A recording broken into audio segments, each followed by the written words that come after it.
પાલિતાણામાં Adpur road પર આવેલ જમીનને લઈને ફરી એકવાર વિવાદ સર્જાયો છે। કોર્ટના ચુકાદો આવ્યા હોવા છતાં પણ ફરી એકવાર આ વિવાદ સર્જાતા પાલિતાણામાં ચકચાર મચી છે।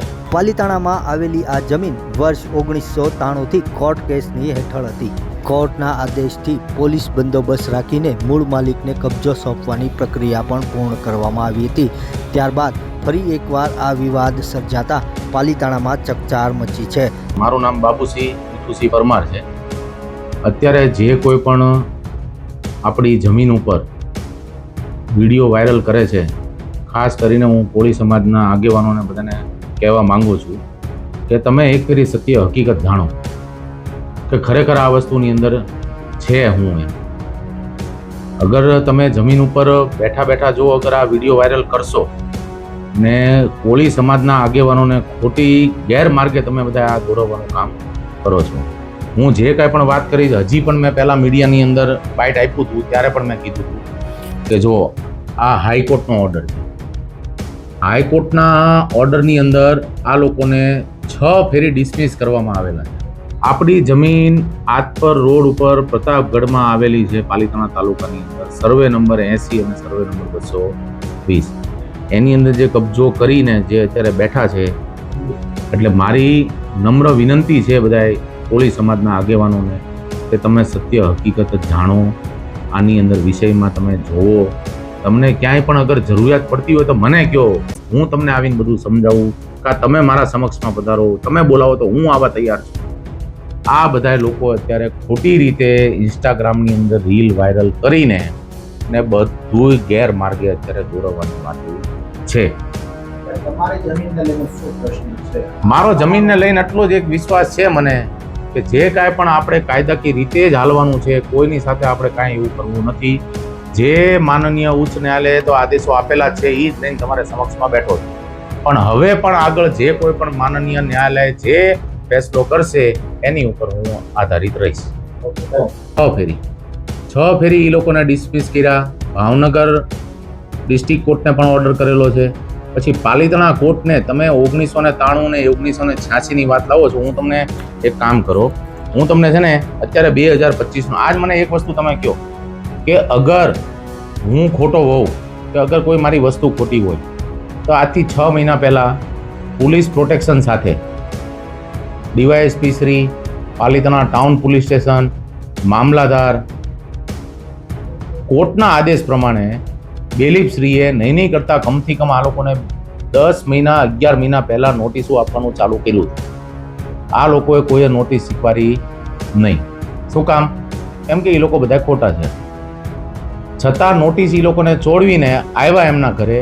પછી અમે લોકો આજથી 6 મહિના પહેલાં કાયદેસર રીતે અમે ગયા, પાલિતાણા કોર્ટના હુકમ પ્રમાણે અમે લોકો ત્યાં ગયા અને આ લોકોને હવે કોર્ટનો હુકમ વાંચવો છે તો એ પણ હું તમને સંભળાવી દઉં છું, સાંભળો।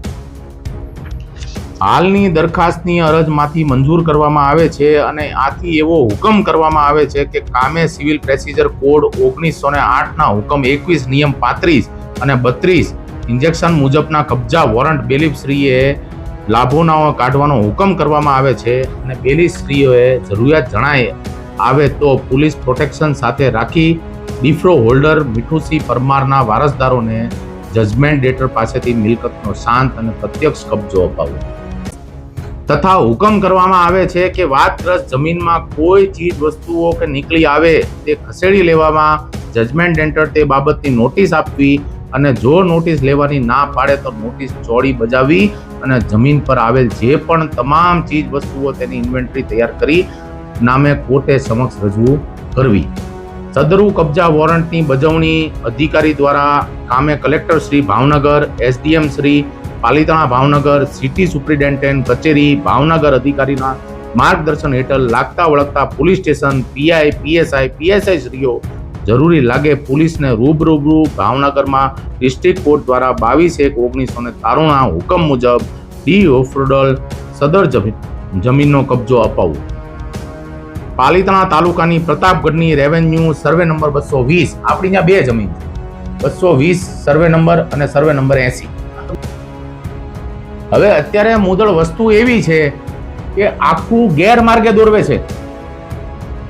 કોણ દોરવે છે આ ગેરમાર્ગે લઈ જવાનું કારણ? ન્યાના ઈ દોરવે છે તો ઈ તમે એને જઈને તમે એને પૂછો.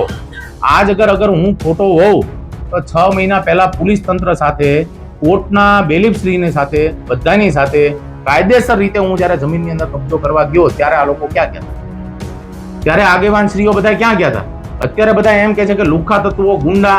અમે લોકો કોઈ લુખ્ખા તત્વો છીએ, ગુંડા છીએ અમે? જે કાંઈ પણ અમે વાત કરશું ને સામેવાળા પક્ષને પણ અમે કહેવા માંગીએ છીએ કે જે હકીકત છે એ પહેલા તમે જાણો ને પછી એની અંદર રસપ્રદ બધી વાતો કરો. તમે ઇન્સ્ટાગ્રામની અંદર રીલ બનાવવાથી કે કોઈ પણ વસ્તુ કરવાથી કોઈ એનો મતલબ આવવાનો નથી ને આપણા કોલી સમાજના આગેવાનોને ખોટા ગેરમાર્ગે અત્યારે દોરવાની આ બધી વાતો. આ એક ઓર્ડર નથી મારી પાસે, આ દરખાસ્ત નંબર 16/220 નો, આ દરખાસ્ત નંબર 15 સર્વે નંબર 80 નો, આ હાઈકોર્ટનો ઓર્ડર. તમે કહેતા હો તમારી પાસે એટલો સમય ન હોય એના કારણે હું આ વાંચી નથી શકતો, બાકી આ હાઈકોર્ટનો ઓર્ડર પણ હું વાંચવા તૈયાર છું. 6 ફેરી ડિસમિસ કર્યું આ લોકોને હાઈકોર્ટમાં.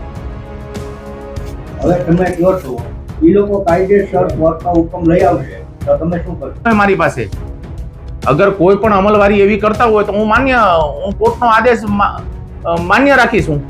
કોઈ પણ વસ્તુ એ લોકો કાયદેસર રીતે અગર મારી પાસે કોઈ વસ્તુ આવશે તો હું એનો કોર્ટનો આદેશનો માન્ય રાખીશ. તો આપણા ભારત દેશની અંદર બધાને સર્વમાન્ય કોર્ટ છે આપણી, ને કોર્ટને માન્ય રાખવું પડે આપણે બધાને.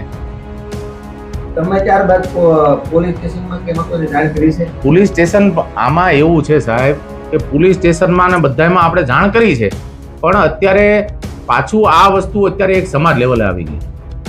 હવે જો અત્યારે કે અગર કોઈ પણ મારા માણસો કે મારો કોઈ સ્ટાફ કે કોઈ પણ અમે ત્યાં જઈએ તો બધી પ્રથમ પહેલા શું આવે આગળ? લેડીઝ તો. ને અમારા આપણા એવું બ્લડમાં નથી કે આપણે આવું બધું કરી શકીએ. તમને કોર્ટે હુકમ કરી દીધો હતો? પણ હવે કોર્ટે હુકમ કરી દીધો છે. આ રહ્યો મારી પાસે કોર્ટના ઓર્ડર, આ રહ્યા પાલિતાણા કોર્ટના ઓર્ડર મારી પાસે. દરખાસ્ત નંબર 15 અને દરખાસ્ત નંબર 16 ના બેયના ઓર્ડર છે.